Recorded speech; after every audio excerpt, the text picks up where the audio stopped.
This is the Ask Falaskini podcast, where the modern economy is discussed from a skeptic's perspective. Mr. Falaskini helps you distinguish what is sustainable in our economy and what isn't. Not everything that glitters is gold, and not all mud is dirty. The podcaster Mr. Falaskini provides no-nonsense advice. He had it all, lost it all, went bankrupt multiple times, and is now attempting to come back from zero with sustainable growth. There are numerous coaches and preachers on the internet that preach about positive thinking and how life is all roses if you just care to see it that way. Well, Mr. Falaskini is definitely not one of them. We recommend you ask Falaskini to keep it real. He discusses the darker side of the current economic reality, the side that's more important for your personal and business finance. His first intention is to help you keep what you already have. Not to be a complete party pooper, Mr. Falaskini will also hint at the earning opportunities in the economy today. In order to please the almighty algorithm, please like, share, and subscribe. And now it's time to start taking notes. The mic goes to the podcaster, the one and only Mr. Falaskini. Welcome to the Ask Falaskini podcast with a guest. I'm proud to present Gull Khan from London, United Kingdom. Gull is a former banking and finance lawyer who left her corporate job to pursue her passion and become a money mind expert and healer. She helps entrepreneurs break free from their limiting beliefs about money so that they can live a life of unlimited abundance. Gull successfully overcame her battle with dyslexia and then completed her law degree at Queen Mary University of London. As a lawyer, she has worked for some of the top international law firms. Gull is a trained intuitive life coach and certified emotional freedom technique expert with a special focus on money in each discipline. Gull has helped hundreds of men and women to heal their money stories and to manifest abundance. She's also an international best-selling author. Gull, please tell us more about yourself. What is your story? Hi, Peter. It's such a privilege to be here. Thank you so much for having me. So I am a typical example of God's story. I went from riches to rags, to riches to rags, to riches again. So but every part of my journey has led me to become the person that I need to be here today. So I'm grateful for all the ups and all the downs and everything that's led me to be here talking to you today. Really nice. So as an expert in money and healing, I would like to touch the subject that everyone is talking about. The recession, the interest rates that are rising, harder to get new loans, harder to start a business. What do you think about it? How should business people go about all this stuff that are happening around us? Well, the first thing we want to talk about is recession. So whether the recession is there or not, that's up for debate. But I think more people agree the fact there's going to be a recession very, very soon. But I don't think people should be afraid of recession. Recession just means different opportunities. That's it. Okay. Every climate creates opportunities. And if you look back in history, recession creates more millions, billions than any other area. Why? Because during times of recession, people are in fear mode. People are afraid to move ahead. They think, it's harder to start business. It is harder to get a loan. It's harder to do X, Y, and Z. And the fact is, that's not the case. Because more people are afraid to move forward, if you have a strength if you have a strong mindset, you can capitalize on all the opportunities that come your way, including the housing market if you have some savings. Or you can be, even if you don't have money, there are creative. I never say you need money. You just need to have a creative mind because you can always get money. There is always ways to obtain the resources needed to create whatever you want to create, as long as you have the mindset. So the rising possibility of recession ahead of us, it shouldn't put you into fear mode. If anything, it should get you excited, thinking, okay, 95% of the world is going to become in fear mode. They won't be taking action, which means there's less competition available for you. You can move ahead and you can create that business, that new, or even grow your business, because a lot of people will not be taking chances, won't be marketing, won't be doing other things that you need to do in order to get new clients. So there's less competition at times of, fear mongering and recession rather than the rent. And keep in mind, people still need services. We still need food. We still need a place to live. right? We still need petrol, we still need diesel, we still need cars, things are still required. So people don't stop buying, people just stop reacting. And they say, oh, it wouldn't be cheap. People are not cheap. Your expectation of them be cheap makes them cheap. So as long as you see a recession as a way of, creating more opportunities for you to grow your business, that's where it will be. Okay, great. I like the positive attitude. So let's say that worse things happen and business collapse. Mm-hmm. And this is often the case, especially with the serial entrepreneurs, that some business are good, some business are not, and they just go bankrupt and similar. How should business people set their minds after failure? What would be your advice? How to continue after failure? Oh, I love that question. And I always say, I never talk about something that I haven't experienced myself. So I've done through this a number of times. I've lost businesses multiple times. So the thing with an entrepreneurial mindset is you're willing to take a risk. With risks comes the idea, the possibility that you can win, but you can also lose. That's a possibility that all entrepreneurs need to be accepting. Okay, if you are not willing to lose, you cannot expect to win. Simple as that. Right? Now, take any entrepreneur, be it Richard Branson, even Donald Trump, which people I'm not a big fan of, but the guy has done phenomenally well. Robert Kiyosaki, pick any entrepreneur that you admire, you respect, and you look back at their resume, you realize the number of businesses they've lost would outnumber the number of businesses they succeeded at. Always. That's always the case. Okay. So you shouldn't be afraid of failing. You should be afraid of trying. Now, if you say, okay, I'm only going to do this business if it succeeds, then don't bother. Seriously, don't bother, right? You don't know when you're going to hit gold. You may try a number of businesses and they start like a great idea, because you wouldn't start a business unless it's a great idea, right? Why would you start a business unless it's a fantastic idea and you think it's going to do well? You won't start a business thinking it's going to fail. So if you start a business and it fails, the failure has more lessons for you, I promise you, than success does. It always teaches you about personal interactions, about finances, about your own interactions, about your own abilities, about your own shortfalls, etc. There's so many lessons to go for it, right? I remember this story I heard from Bob Proctor years ago, and it stayed with me. If you lived in a home and in your home was this beautiful diamond, which is really rare and really, really beautiful, and somehow your house burned down, so what would be the first thing you do when once ashes have laid down and everything's calm and you're able to go back into the land? You'd go and look for that diamond.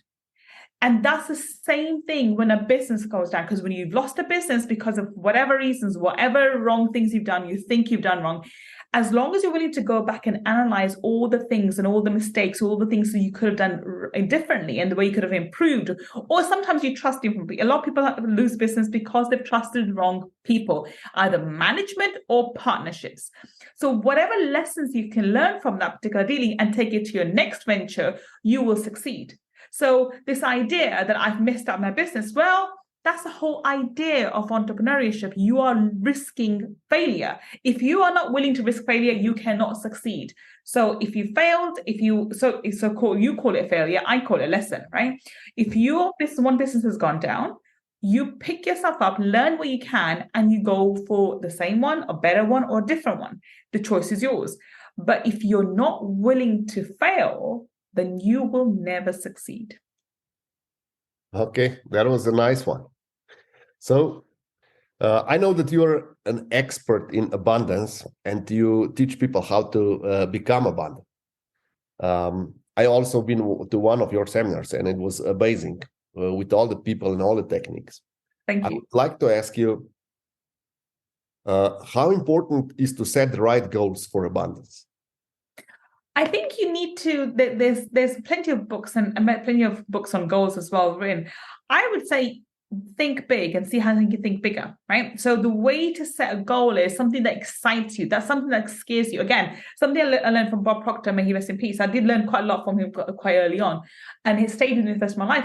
If your goal doesn't scare you, then it's not a big enough goal. If you know how to get to your goal today, you're not setting yourself a high enough goal. And we were discussing off camera beforehand. One of my goals for one of my companies became too small. Because money became a non-issue for me, I no longer needed money. I was no longer excited for it. And guess what happened?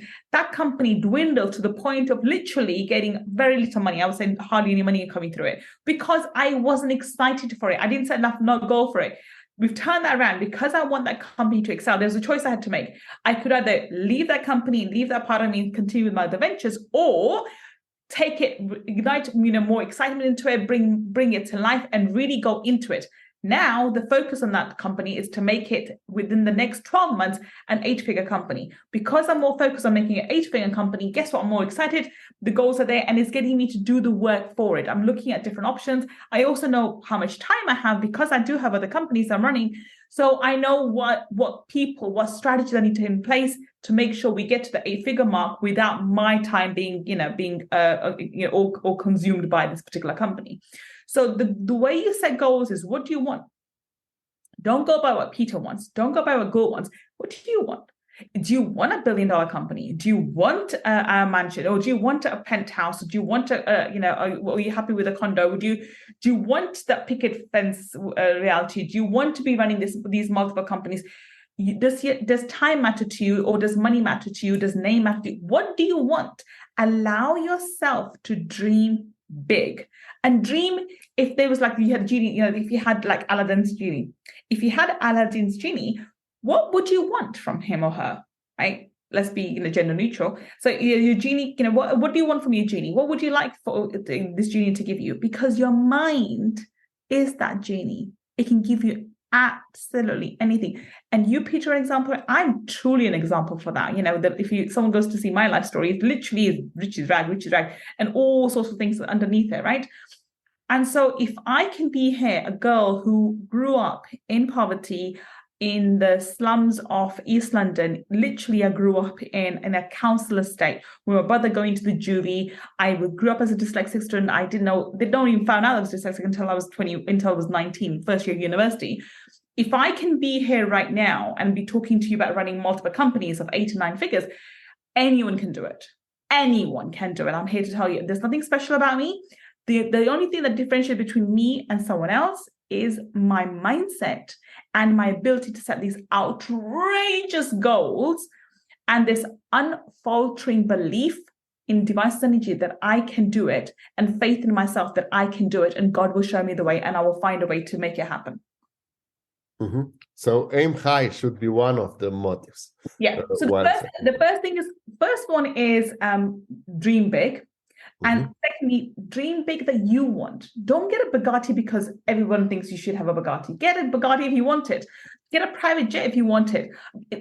Think for yourself, what would make you happy? A lot of people will not be happy with a Bugatti or a private jet. They don't want those sort of things. They want something else. Pick what's going to excite you, what's going to make you happy, and go for that, whatever it may be. And for women out there listening to me right now, if having a family is your goal, then focus on that. Set goals to yourself which are going to make you happy. When you turn 40, 50, I'm quite happy to say I'm in my mid-40s now. And the achievements I have financially are great, are fantastic.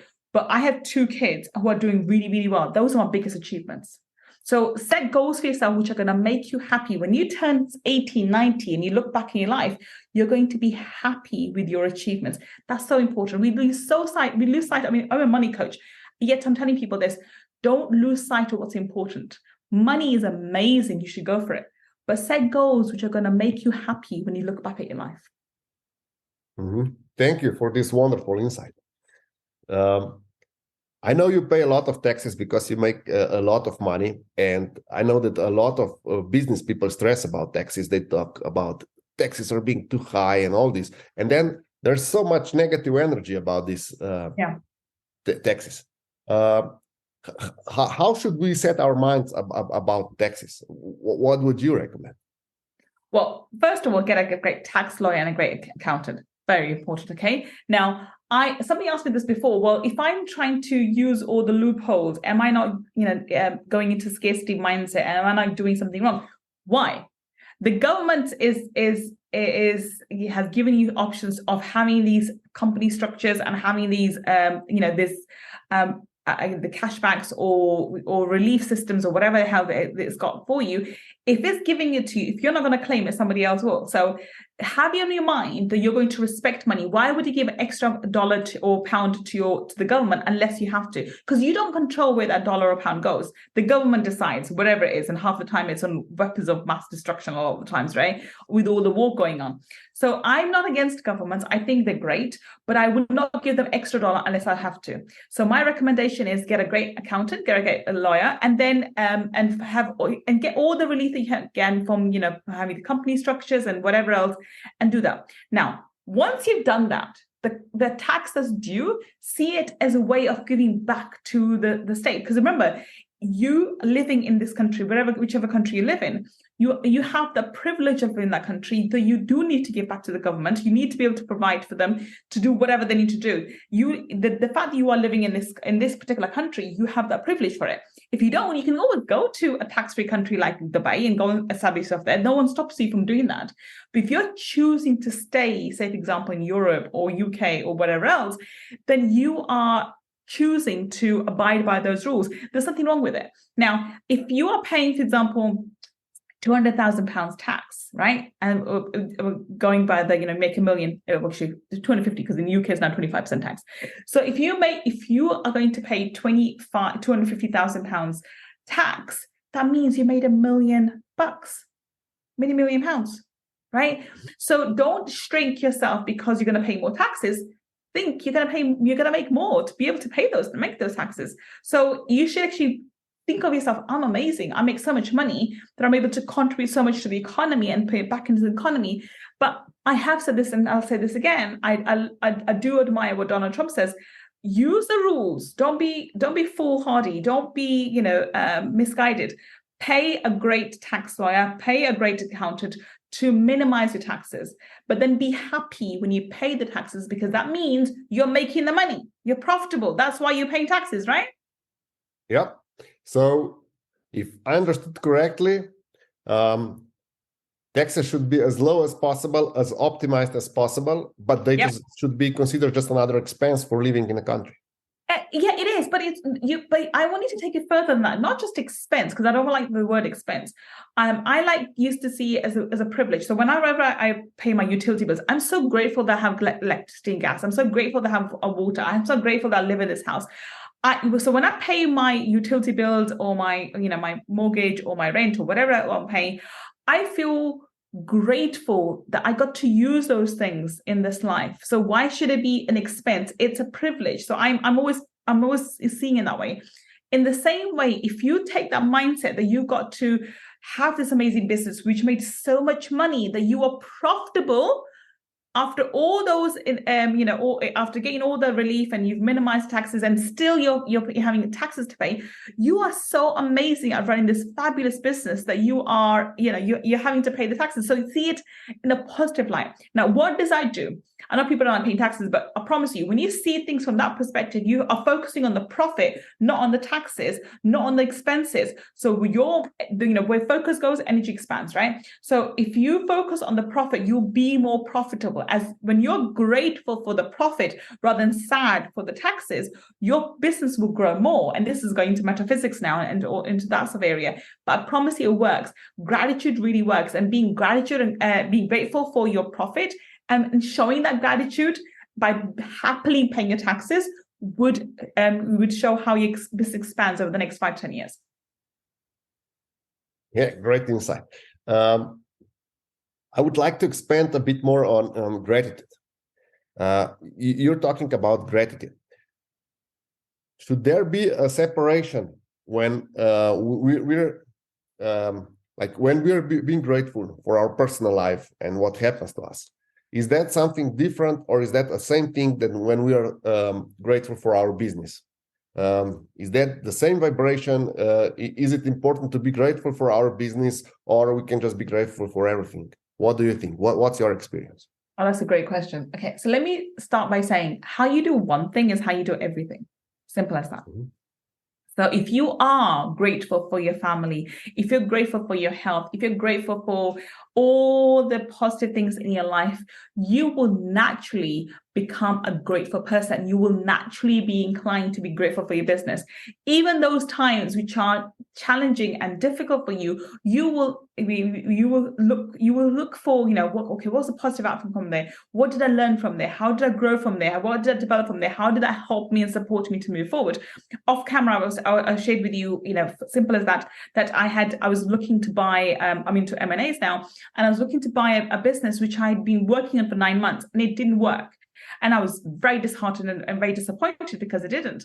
But I knew that there was something goodness in it. I knew that God was guiding me to something else. And literally within a month of that not working, within a couple of weeks of that not working, this new opportunity came in a completely different area, which I am absolutely thrilled about. I'm so excited about. And I'm working towards it. And that's going to give me a lot more profit in the long run compared to the first business that I had. And that came because I remember I was disappointed because the 9 months of hard work and going back and forth and discussing, that came to nothing. And, all the money out of my pocket, it came to nothing. But it didn't come to nothing. I showed gratitude to divine source energy. I showed gratitude to universe and said, okay, I know that this was something that I was working for, but I know you have something better planned for me, God. Guess what? This other opportunity came and it's much better. So if you cultivate this habit of being grateful for everything that happens in your life, in your personal life, I think that's an easier place to start than business. If you start being grateful for the people in your life, for the things in your life, for the even just the simple things we take for granted every day. Like, for example, I get up and my cat was in my bed this morning. And she just came to give me, and I looked up and said, hello, Lily. And she goes, it was just her way of saying hello. And she just gave me the bit cuddle and she went back to sleep. Things like that. Like the amount of love that comes from these beautiful animals. I was able to take my kids on the spur of the moment. Okay, let's go watch a movie. These are small things for people because they think, oh, well, you make so much money. And why is that important? Because I had the ability to pick up my kids, take them to the cinema and watch Guardians of the Galaxy yesterday. We enjoyed that. We got pictures, which is rubbish. But anyway, right? Small things. I'm grateful for it on a daily basis. The fact that I get to go and cuddle my son or my daughter or help them or support them or talk to someone. Because I'm grateful on a daily basis on my personal life, when it comes to the harder things in my business, I have a natural habit of being grateful. I'm grateful in my business too. So any advice to anyone would be develop the habit of being grateful for everything in your life, start with personal life, and slowly and gradually see the goodness in your business and your work life too. It doesn't matter if it's a difficult colleague, a difficult client, a difficult situation. And even as you discussed before, you can have an outcome which doesn't favor you in a business. Sometimes you lose business. You're expecting to make money, you end up losing money. Even those situations can teach you and learn you or kickstart you, like as you did. You said, okay, that didn't work out. It made me to do extra work and I did X, Y, and Z. And you're projected to just, make a lot more than you would have otherwise. So sometimes, these so-called losses we see in businesses are just universal or divine energies where I think, go that way. It's a nudge in a different direction. And we need to see it as that.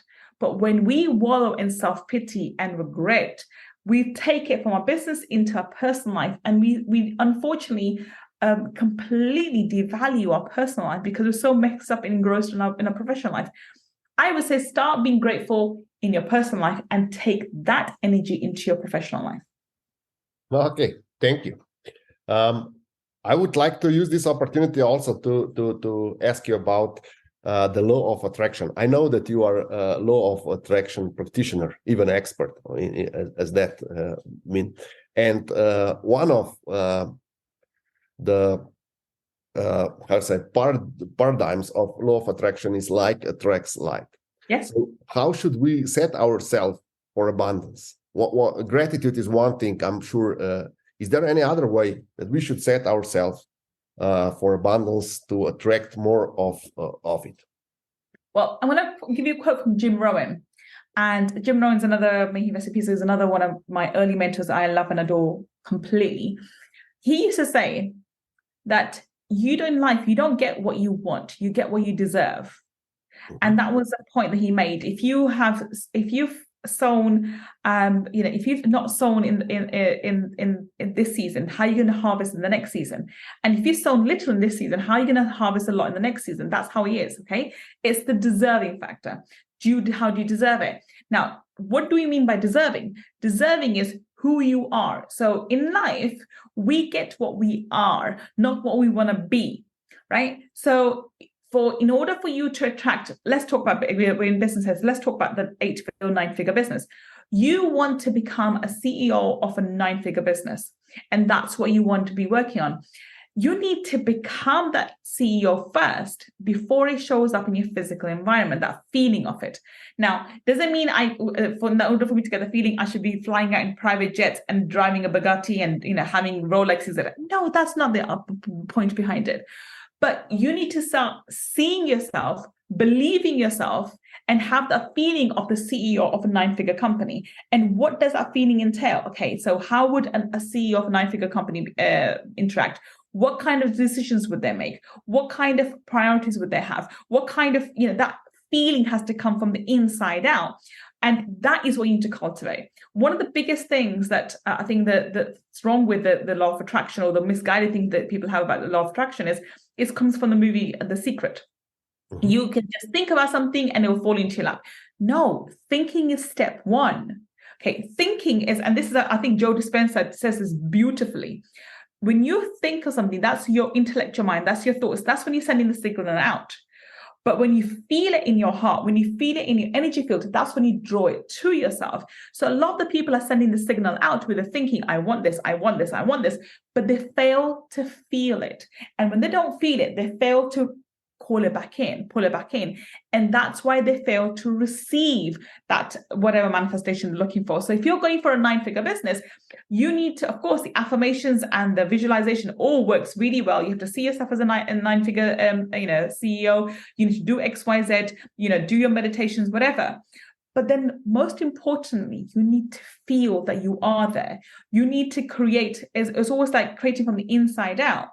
The law of attraction works literally like this, but the feeling has to be fully present. Now, here's the third step, which a lot of people miss. It's always divine source energy's timing, not yours. People get to step one, which is the thinking. People get to step two, which is the feeling, but then they think it should happen today. It has happened today, which means it's not happening. Right? For that, I always joke. I have a joke around say this. We have, God or universe has this, your universal warehouse, where when you say I want this, and then you feel it, and they're like, okay, wants the Bugatti. Okay, let's prep it up. And I'm like, oh, I'm driving a Bugatti. So they say, okay, prep it up. Send it off, and they ship it up. The Oompa Loompas put it away, and they're sending it to my home. Now that time from the warehouse to me is not up to you. It's not up to me, it's not up to you, it's up to devices energy. So the time it takes for that Bugatti to get from the universal warehouse to arrive at my doorstep, I have no control over that. Mm-hmm. I just need to remain in faith. And Steve Harvey says this beautifully. He says, when you ask something from God, you are in the house of faith.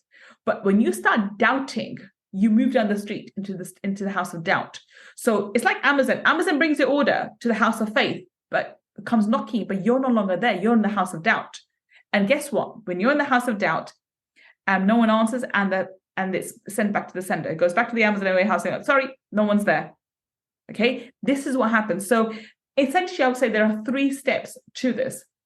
There's 2 steps that you can do. And the third step is just holding face. Step number 1 is thinking about what you want. That's sending the signal out. Step number 2 is actually feeling, which draws whatever it is to you, and you're drawing it to you. And the third one is just as important. Remain in faith until it happens, until it arrives.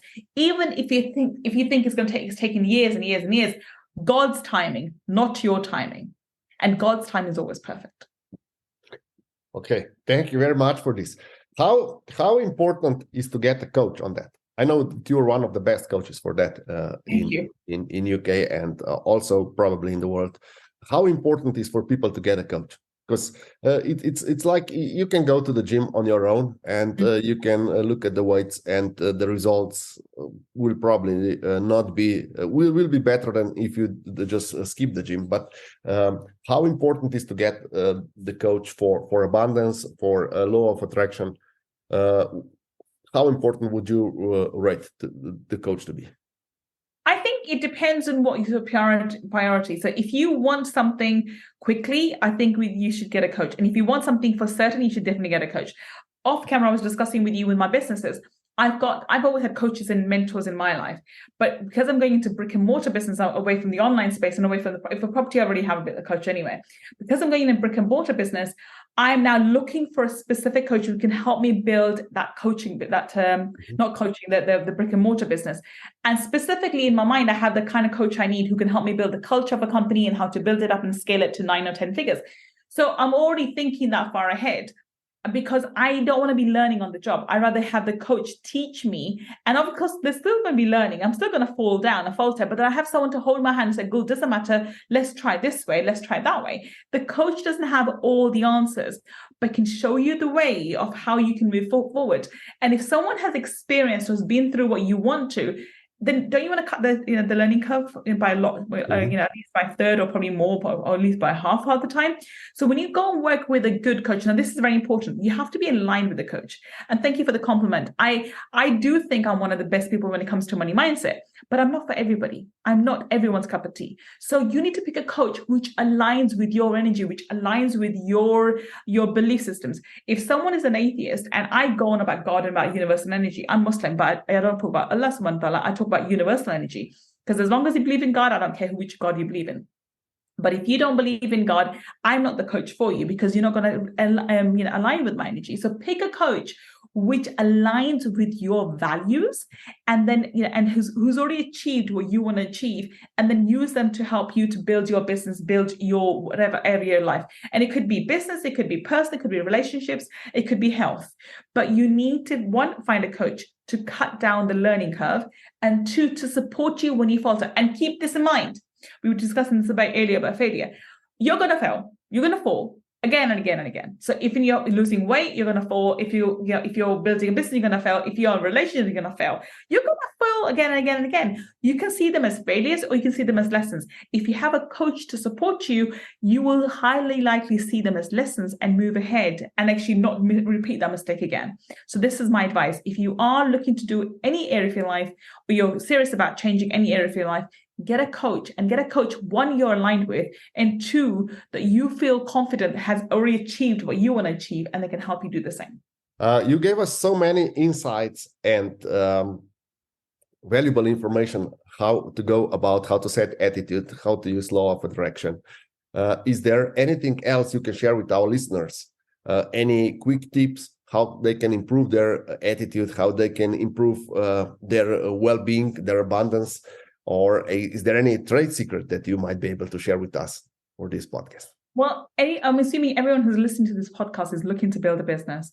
If you are looking to build a business, you need to work on your mindset.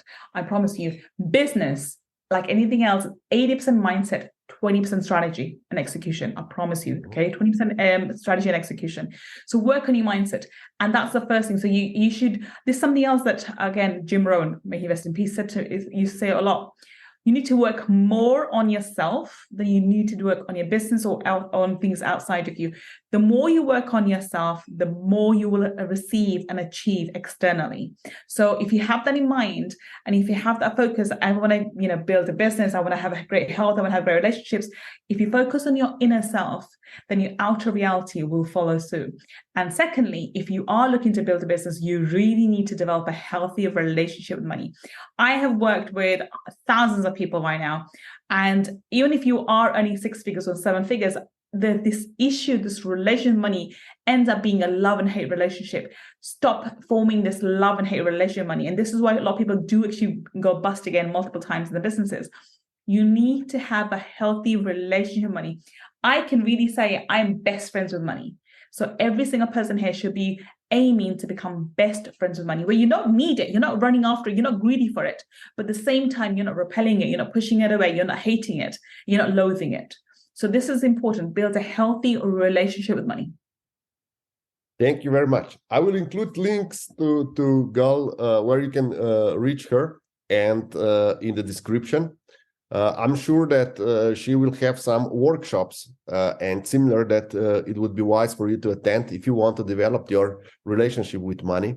And thank you, Gull, for being our guest tonight. Thank you so much for having me, Peter. It's been an absolute pleasure.